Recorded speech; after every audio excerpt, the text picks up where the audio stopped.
dia, povo de Deus. Bom dia. Bom dia para você que está em casa, para você que chegou agora cedinho para adorar, para louvar, para estar na presença de Deus. Que coisa boa, não é, Mandez? Muito boa, principalmente de estar ao seu lado, professora. Tá bem. Primeira vez que nós gravamos juntos. É verdade. Muito feliz. Bom dia, igreja. Bom dia. Bom dia também para você que está em casa, que você tenha um ótimo dia na presença do nosso Deus. E nesse momento vamos fazer o que, professora? Vamos falar com o nosso Deus e convidá-lo para estar aqui conosco? Sim, vamos nos ajoelhar para cá.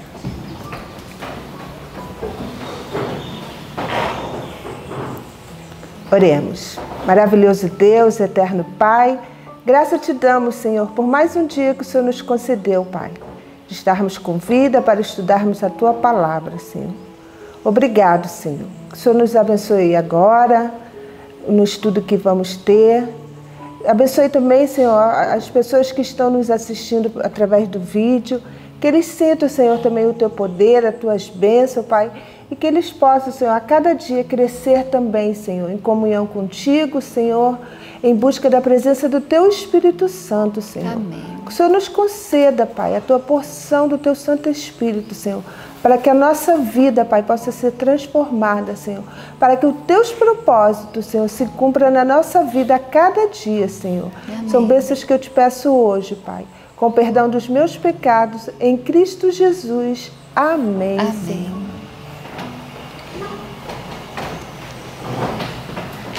Que coisa boa é o perdão. E como é bom sentir paz, não é? Muito bom. Sem paz é uma coisa tão ruim a vida.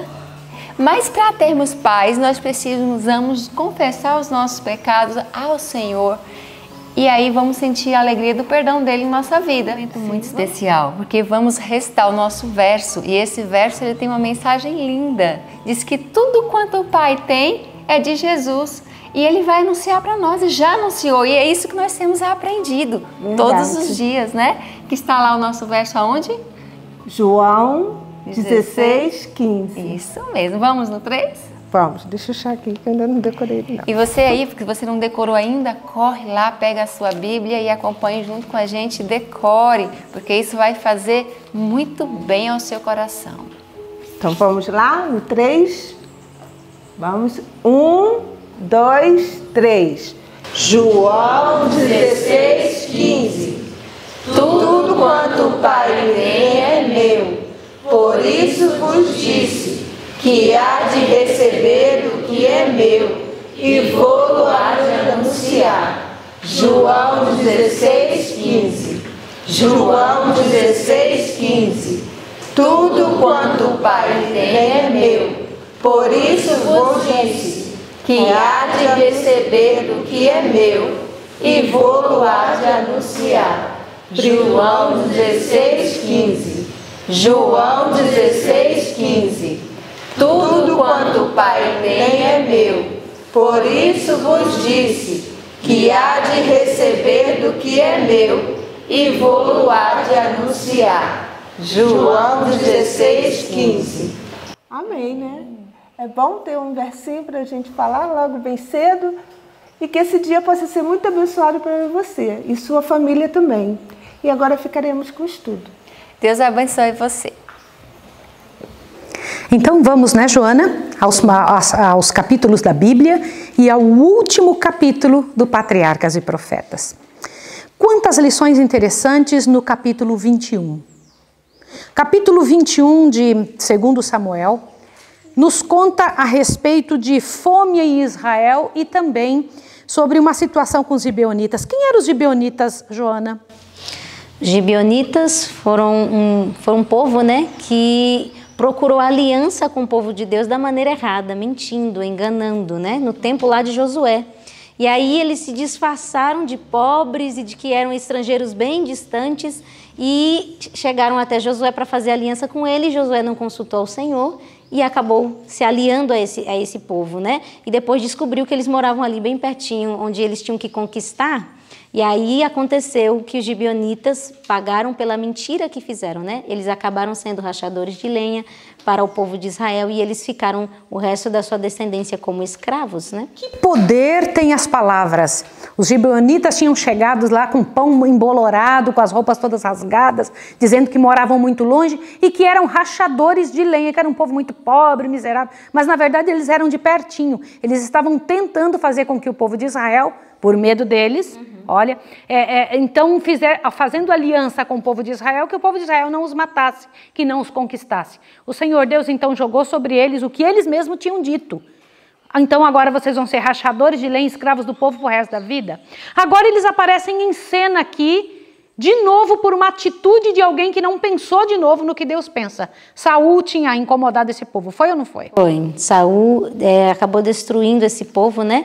E foi uma situação muito triste porque havia uma aliança que Josué tinha dito que iria protegê-los, né? Então havia uma aliança ali entre eles e aquele povo estrangeiro. E Deus já tinha deixado muito claro sobre qual era o posicionamento do povo de Israel em relação aos estrangeiros, né? Ele disse: vocês foram estrangeiros na terra do Egito, então vocês sabem como é ser estrangeiro, vocês têm que tratar os estrangeiros bem, vocês têm que ter compaixão, misericórdia. Mas Saul não seguiu essa ordem de Deus e acabou exterminando os gibeonitas, né? E agora o rei dos gibeonitas se posiciona fazendo um pedido, dizendo: eu quero um pagamento, né, pelo que Saul fez conosco. Veja, que miséria alguém sofrer pela responsabilidade, atitude errada de um líder, né? O que foi que os gibeonitas pediram?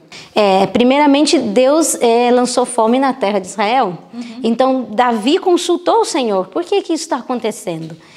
E Deus foi claro em dizer que havia culpa do sangue sobre Saul, porque ele havia matado os gibeonitas. Então, Davi vai até os gibeonitas e pergunta, né? Como nós podemos reparar a nossa culpa diante de vocês? Porque imagine só, era os princípios de Deus sendo quebrados diante de um povo pagão. O povo pagão estava pensando o quê? Esse povo é um povo sem acordo, é um povo que não tem palavra. Como é que eles dizem que serve? Peraí. É importante cumprir a palavra? Sim ou não? Nos mínimos detalhes, sim ou não, gente? Quero ouvir de vocês. Isso é importante? Sim. Vem cá, mas podia se dizer, vem cá, quem não cumpriu a palavra foi Saul. Podiam dizer isso, não podia? Podia. E agora estava toda a nação passando fome? Sim. É importante a gente lembrar, o comentário adventista até fala sobre isso, que diz que Saul, ele era representante do povo. Então, por ser representante do povo, o povo também tinha a sua parcela de culpa, até porque quando Saul exterminou os gibeonitas, o povo também estava de acordo com essa ação. Então, Deus repreende a nação inteira por isso. E ainda louvaram Saul por tê-lo feito. Isso você tem que tomar muito cuidado. Cuidado com quando você abre a boca para falar alguma coisa. Isso é coisa muito séria. Nós podemos tomar a culpa daquela situação, né? Agora Saul é morto. O que era que eles pediram? Eles pediram aqui no versinho 5 do capítulo 21 e o verso 6, eles disseram assim, ó: o homem que nos destruiu e intentou contra nós, de modo que fôssemos assolados, sem que pudéssemos subsistir em termo algum de Israel, de seus filhos se nos deem 7 homens, para que o enforquemos ao Senhor em Gibeá de Saul, o eleito do Senhor. E disse o rei: eu os darei. Ai, dureza. Quem que agora vai pagar pelo ato do pai morto? 7 filhos deles. Que dureza, né? Primeiro porque eu acho um terror os gibeonitas pedirem isso. Mas que Deus esses gibeonitas tinham? Que princípios eles possuíam? Mesmo estando vivendo dentro do povo de Deus tanto tempo, irmãos, um dia eu quero comentar com vocês a respeito disso. Como é sério estarmos unidos com quem não tem princípios, com quem não absorveu os princípios. Eu vou repetir o que eu estou lhe dizendo. Não é tão miserável não ter os princípios, mas é miserável ter tido contato com os princípios e não tê-los absorvido. Os gibeonitas não absorveram os princípios, não nasceram no povo de Deus. No entanto, não receberam durante o tempo que estavam com o povo de Israel os princípios que poderiam ter mudado sua vida. Agora pedem 7 filhos de Saul. Quem que é levado? O verso... você lê na sua Bíblia, por favor, o verso 8, por favor? Isso me dá uma tristeza no coração, mas tem que ser lido. O que diz ali? Que diz assim: mas tomou o rei os 2 filhos de Rispa, filha de Aia, que tinha tido de Saul, e Armone e a Mefibosete, como também os 5 filhos da irmã de Mical, filha de Saul, que tivera de Adriel, filho de Barzilai, Meolatita. E os entregou nas mãos dos gibeonitas, os quais o enforcaram no monte perante o Senhor, e caíram estes 7 juntamente, e foram mortos nos dias da cega, nos dias primeiros do princípio da cega das cevadas. Dureza, né? Imagine uma cena dessa. Mas ainda uma desgraça maior ainda estava por vir, né? Sim. Nós estamos vendo aqui, eu quero passar agora para o Patriarcas e Profetas, para uma situação muito interessante. O Senhor Deus, Ele nos alerta quanto ao perigo das riquezas e o perigo da honra do mundo. Eu gostaria de comentar com vocês, queridos alunos, se você consegue voltar atrás, uns dias antes de chegar nessa escola, quais eram os sentimentos que estavam no seu coração borbulhando ali como de uma panela de pressão. Aquele desejo, aquela necessidade de estar e fazer parte deste que estava dentro do seu coração, deste povo que busca Deus e que está em contato com a Bíblia todos os dias. Com o passar dos dias, acontece naturalmente com qualquer coração, e eu quero acreditar que em algum momento você tenha passado por isso também, que quando você já está dentro, que você se acostuma com as coisas, primeiro acha impressionante, muito bonito o lugar, primeiro acha engraçado, agradável, daqui a pouco quando a gente vai se acostumando, a gente deixa aquela novidade perder o brilho. Aquela novidade perde a ação. E então já não damos mais tanta importância para pequenos detalhes, já não nos importamos mais com algumas coisas. E eis aí um tremendo de um perigo. O Senhor Deus tirou Davi do meio do nada, de cuidar de cabritinhos e ovelhas do meio do nada, e o colocou num dos maiores reinos que o mundo já viu. O poder de Deus estava sobre ele para completar a riqueza e a honra que coroava o reino de Davi. No entanto, Davi agora encheu seu coração. Tornou-se grande. Ele não percebeu o que estava acontecendo quando ele mandou fazer um censo do povo de Israel, um censo de seu exército, para ver o quão maior era do que qualquer outro da terra. Uhum. E diz que o êxito e a honra, né? O êxito, aqui está no segundo parágrafo do capítulo 73, lá no finalzinho do segundo parágrafo. E todavia o êxito e a honra mundanos de tal maneira enfraqueceram o caráter de Davi, que ele foi repetidas vezes vencido pelo tentador. Dó. Neste mesmo parágrafo do capítulo 73 do Patriarcas e Profetas, está um parágrafo que começa: a história de Davi. Observe isso aqui, ó. A história de Davi proporciona um dos mais impressionantes testemunhos de que já foram dados quanto aos perigos que ameaçam a alma, provenientes do quê? Do poderio, das riquezas e da honra ao mundo. Deus queria que essa honra, o poderio e a riqueza não fossem nada na frente de alguém do meio do povo de Israel. Como é que é possível as coisas desse mundo, o valor deste mundo, o dinheiro desse mundo, a honra desse mundo não pegar alguém que recebe honra, poderio e dinheiro? Vou dar uma sugestão. Você quer? Sim. Quer uma dica? Como você não ser pego por essa desgraça que pegou Davi? É você começar a pensar o que realmente você tem. Raciocina de verdade. O que realmente é meu é uma casa no céu. Deus disse: estou fazendo uma casa para você. E se Ele disse, está feita. O resto tudo não me pertence. No estudo de hoje está dito, inclusive, que todas as bênçãos que Deus nos dá, tudo que existe, provém dele. Não tem absolutamente nada que seja nosso. Quando você entende isso, você não dá o valor que o mundo dá para as coisas que tem aqui. E outra, queria que você pensasse, Joana,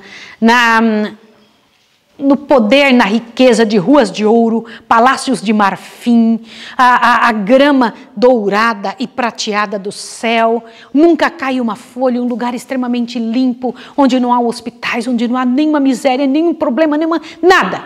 Agora pense esta riqueza do céu em comparação com o homem mais rico da terra. Não é nada. Não é nada, sim ou não? Sim. Eu fico imaginando os seres do céu olhando para nós e dizendo, como eles são pobres.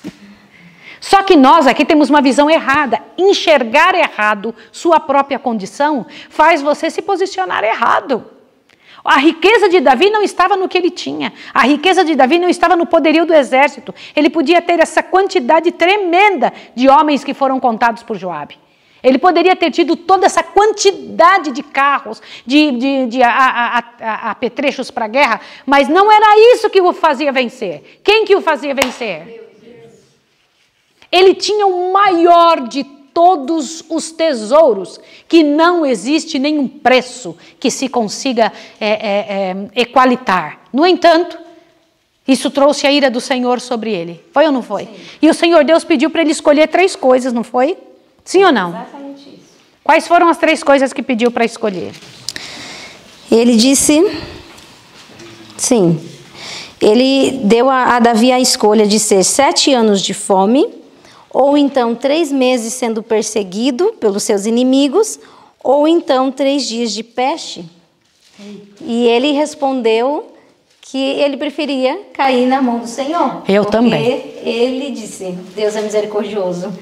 Então ele preferiu os 3 dias de peste, né? E todo o povo foi assolado por conta disso e 70.000 pessoas morreram. Deixa eu fazer uma pergunta para vocês. 70.000 pessoas é muita gente? Mas vocês sabem que teria sido pior se fosse na mão das outras 2 opções? Teria sido pior, sim ou não? Sim. Teria. Pode acreditar o que eu estou lhe dizendo. Eles teriam sofrido muito mais se tivesse guerra sobre eles ou se tivesse 7 anos de fome. Teria morrido muito mais gente. Essa escolha de Davi é uma escolha que nos faz pensar que eu caia na mão do Senhor, mas que eu não caia na mão de pessoas. Quer que eu comente uma coisa com você? People change. Pessoas mudam. Ai, ai, ai, se você cair na mão de alguém que descobre o teu pecado. Ai, ai, ai, se você cair na mão de alguém que hoje é seu amigo e amanhã muda de ideia. Que miséria. E aqui no parágrafo que começa o levantamento do censo, diz assim, ó, o levantamento do censo causara descontentamento entre o povo. Todavia, eles próprios tinham acariciado os mesmos pecados que determinaram a ação de Davi. Eles também sentiam esse orgulho nacional, essa grandeza, né? Nós somos os bons, olha como nós somos. Exato. Gente, que cuidado que devemos ter de não pensar que por alguma bênção que Deus nos dá, nós somos melhores que qualquer pessoa. Gente, eu tenho pensado muito nisso. Quando um povo, achando que porque é santo é melhor do que o povo de dentro da igreja, que ainda não conhece essa verdade, que ainda não chegou a esse amadurecimento, que ainda não chegou nesse nível, que ainda não chegou nesse grau. E eu quero abrir um parêntese aqui para falar uma coisa. Isso acontece muito com uma das partes mais bonitas da mensagem do Senhor, a mensagem de saúde. A mensagem de saúde não é só comida. A mensagem de saúde é uma série de outras situações relacionadas ao viver saudável. Quais são estas, o que está englobando a mensagem de saúde? A alimentação é um dos 8 remédios. Existe uma série de outras coisas. Mas por que isso vem tão à tona? Há uma mão de Satanás nisso. A mensagem mais bonita, que pode ser uma base linda de todo o trabalho do Senhor Deus para seu povo se tornar maduro. Satanás ataca, fazendo com que seres humanos falem dela com arrogância. Presta atenção que eu vou te falar. Explicando esta mensagem como se eles fossem melhores e os outros piores, fazendo com que a pessoa que ouve tome uma ojeriza desse assunto. Puxa, não quero. É uma ordem de Satanás. Olhe bem, é uma instrução, é uma semente do mal lançada de Satanás sobre essa mensagem tão linda para fazer com que as pessoas que estão ouvindo digam: eu não quero um negócio desse para a minha vida. Por favor, não me chega com essa mensagem, porque alguém já estragou. Olha, nem é a mensagem toda que estão falando, só um pedaço. Já estragou a mensagem toda. Compreenderam?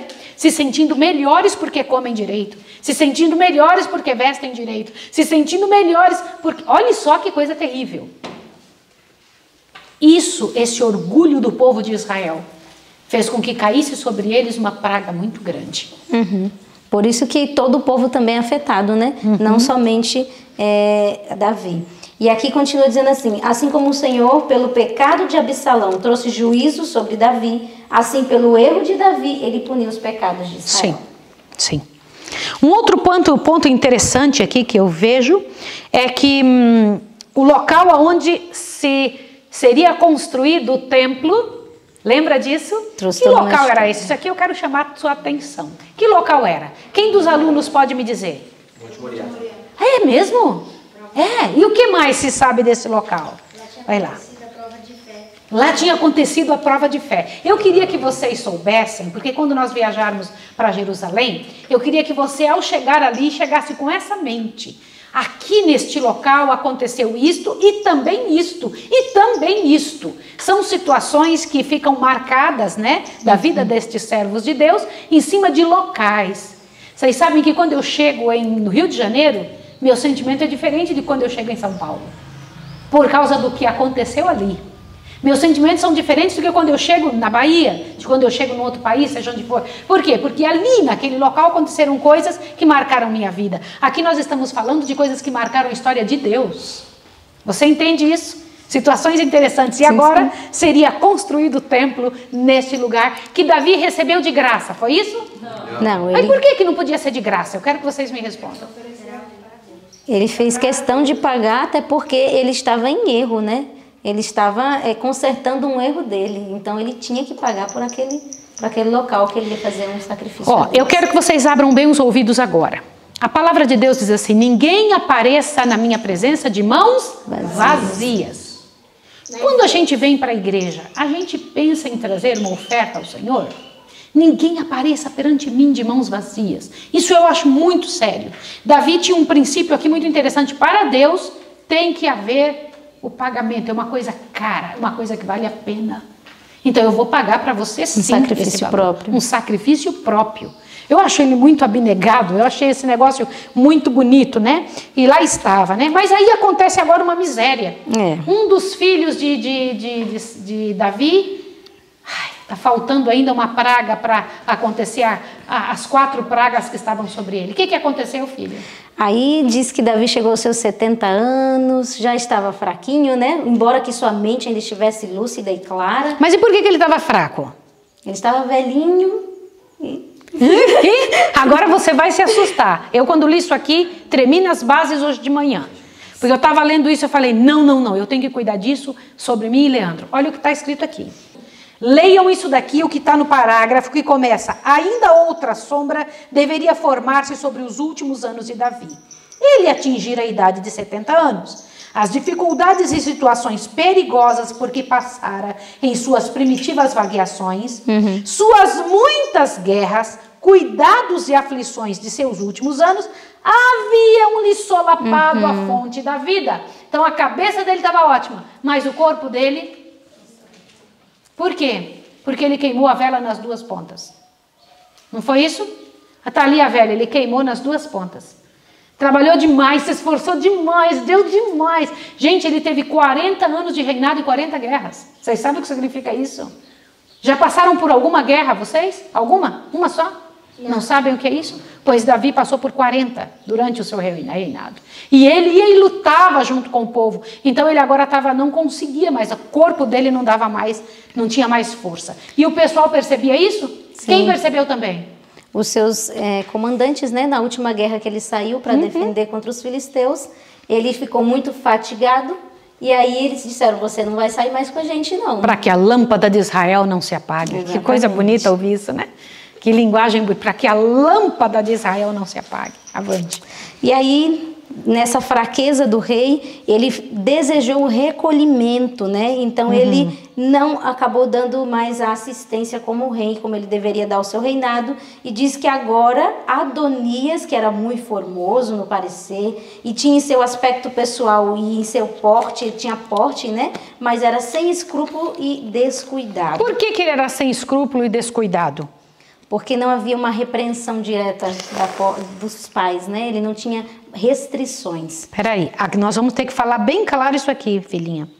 Olha só, o livrão diz o seguinte. Gente, por favor, eu preciso que todo mundo preste muita atenção nessa parte aqui. Outra vez se manifestou o fruto, está no parágrafo, ainda outra sombra deveria formar-se, do capítulo 73 do Patriarcas e Profetas. Ó. No meio do parágrafo está escrito, outra vez se manifestou o fruto da condescendência paternal de Davi. Ai, Davi, nunca repreendi esse menino. Nenhum dos filhos, né? Todos tiveram um caractere. Eu queria saber por que Davi fazia isso. Por que Davi não repreendia os filhos? Qual fruto ele colheu? Quem são os primeiros a colher os frutos de sua incompetência como pai? Como pais, os próprios pais. Lá estava Davi agora recebendo os frutos disso. Adonias era lindo, não era? Sim. Sim ou não? Era irmão de quem? Absalão. Lindo, lindo, lindo, lindo, lindo. Ele era irmão daqueles bonitões, né? E aí o que acontece? Ele por dentro, é aquele que a gente consegue dizer, um livro bem encadernado com matéria vil dentro. Né? Sim. Que terrível. Não se conhece um livro pela capa, não é isso? Sim ou não? Puxa, que tristeza. E lá estava ele, resolveu fazer o quê? Todo mundo sabia que Davi já tinha escolhido a Salomão e Deus também já havia escolhido Salomão, tanto porque por dotes naturais como por caráter religioso, Salomão estava 1000 vezes à frente de Adonias, mas Adonias agora resolve se rebelar contra essa vontade de Deus, e quem se junta a ele? Joabe e Abiatar. Então um filho que não é repreendido se volta contra Deus? Sim. Sim, nós ele vimos não aprendeu a histórias respeitar assim o pai. até agora. E contra os pais. Queridos pais, o filho que não é repreendido se voltará contra Deus e contra você. Essa é a realidade. Até agora, o que nós lemos nesses capítulos todos da Bíblia, nesses livros todos na Bíblia, foi essa demonstração da vida nestes 3.000 anos de história que nós lemos até agora. Infelizmente, e nós vemos aqui Joabe, né? O comandante do exército de Davi, agora se revoltando. Joabe volta à cena. Exatamente, e volta à cena de maneira bem terrível, né? Porque agora ele se rebela contra o trono. Ele tinha permanecido fiel a Davi, porque ele já dava indícios de que seria um traidor. Porque alguém que não obedece de forma exata aquilo que se é pedido de seu líder, ele está mostrando que um dia se rebelará contra. Você pode repetir isso? Sim. Um liderado que não executa fielmente a ordem do seu líder, ele está mostrando que um dia se tornará o seu traidor, né? Sim. E você sabe de uma outra coisa? Vou dar uma dicasinha aqui importante para você pensar. Quando você tem uma repreensão a dar, uma orientação a dar, um direcionamento a dar, e a pessoa se justifica, ela não aprendeu o que você disse. Porque ela gastou o fósforo e o tempo dela em se justificar, não em aprender o que você falou. Então o sinal que ela vai fazer de novo aquilo. Lá estava Joabe agora, que se achava cheio de razão sempre. Lá estava ele agora voltado como? Contra o rei e a favor de Adonias. Por que Joabe sempre estava do lado do que não presta? Exato. Eita situação. Eu imagino que ele deveria ter uma impressão muito ruim agora de Davi, achava Davi um fraco. Porque nós vemos que quando ele mata Absalão e Davi fica chorando, Absalão, né? E ele fala assim, não estou entendendo você. Quer dizer, se todos nós tivéssemos morrido e Absalão tivesse vivo, para o senhor estava bom. Então ele repreende, ele tem a ousadia de chegar para o rei e repreendê-lo daquela maneira tão dura e cruel, porque ele já via em Davi fraqueza. Eu fico pensando que ele estava certo no que falou, não na maneira que falou. Sim. Vocês entenderam isso? Olha que cuidado que nós temos que ter. Ele diz que ele é o cruel Joabe. Severo e cruel. Severo e cruel. Que palavra terrível, né? Para a gente poder pensar muito bem quando a gente tem que falar uma verdade de forma errada, você torna errado o que poderia ser certo, né? Então agora nós temos ali uma insurreição, uma miséria de novo da casa de Davi, que isso já estava virando uma novela. E então agora alguns morrem por causa daquilo, mas Adonias fica vivo.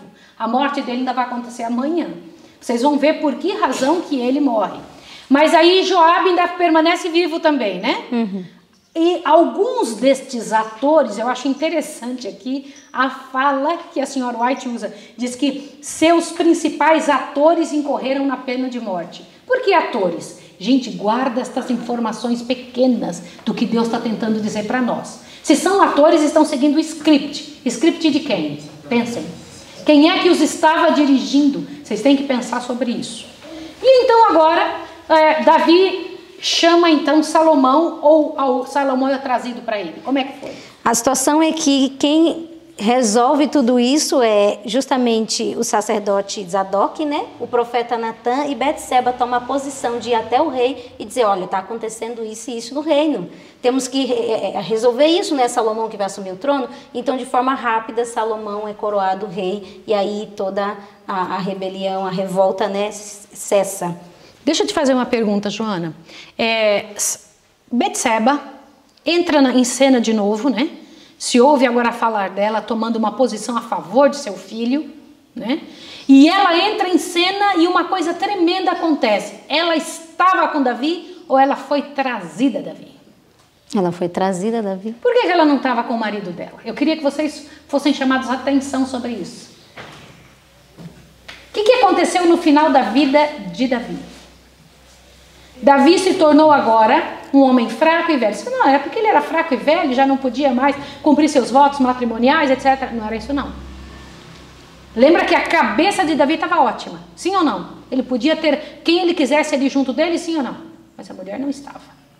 Tá? E ela veio e trouxe Salomão. Amanhã eu vou me ater mais a este detalhe de Betseba. Mas Salomão é trazido e ele recebe uma orientação muito bonita de Davi. Essa orientação que ele recebe que sirva para nós.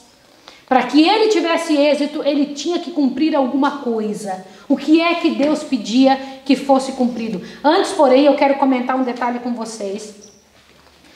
Aí no capítulo 73, no parágrafo que começa, de novo Davi apelou para a congregação. Salomão, meu filho, a quem só Deus escolheu. Vocês viram este só? Olha, a quem só Deus escolheu. O que ele está querendo dizer diante de toda a congregação? Este homem, Salomão que eu estou trazendo, não fui eu que escolhi, nem foram vocês. Quem foi que escolheu? Deus. Foi Deus. E ele então dá umas orientações a Davi, a Salomão, que eu acho assim interessante. E amanhã eu vou me ater à segunda, foram duas orientações. A primeira relacionada ao céu e a segunda relacionada à terra. Uma é vertical e a outra horizontal. Qual foi a vertical? Por favor, no parágrafo que começa, vendo que seu fim estava próximo, olha lá, acharam? Do Patriarcas e Profetas, capítulo 73, vendo que seu fim estava próximo, ali no meio do parágrafo diz assim, a segurança divina era, teu filho Salomão, ele edificará minha casa e os meus átrios, porque eu o escolhi para filho, e eu lhe serei por pai. E estabelecerei o meu reino para sempre, se preservarem e cumprir os meus mandamentos, os meus juízos, como até hoje. Agora, pois, disse Davi, perante os olhos de todo Israel, a congregação do Senhor, e perante os ouvidos do nosso Deus, guardai e buscai o quê? Todos os mandamentos do Senhor vosso Deus, para que possuais esta boa terra e a façais herdar aos vossos filhos depois de vós para sempre. Deixa eu comentar uma coisa com vocês. A grande razão para a vitória de Salomão, o próximo que viria, seria guardar fielmente os mandamentos de Deus. Tá claro para vocês? E isso nós temos que pensar. Isso é muito claro. E aí Davi, depois que toma essa atitude, tem o cuidado de deixar pago todas as coisas que vão ser usadas no templo. E uma parte ele usa de que dinheiro mesmo? Eu achei isso tão interessante. Sim. Que ele sabia que ia morrer. O templo tinha que ser construído. Ele mandou pedir dinheiro de um monte de gente, não foi? Sim. Mas quem foi o primeiro a doar para o templo? Ele mesmo. Doou do seu próprio tesouro, né? Você quer conhecer bem uma pessoa, Joana? Mexe no bolso dela. Mexe no bolso dela.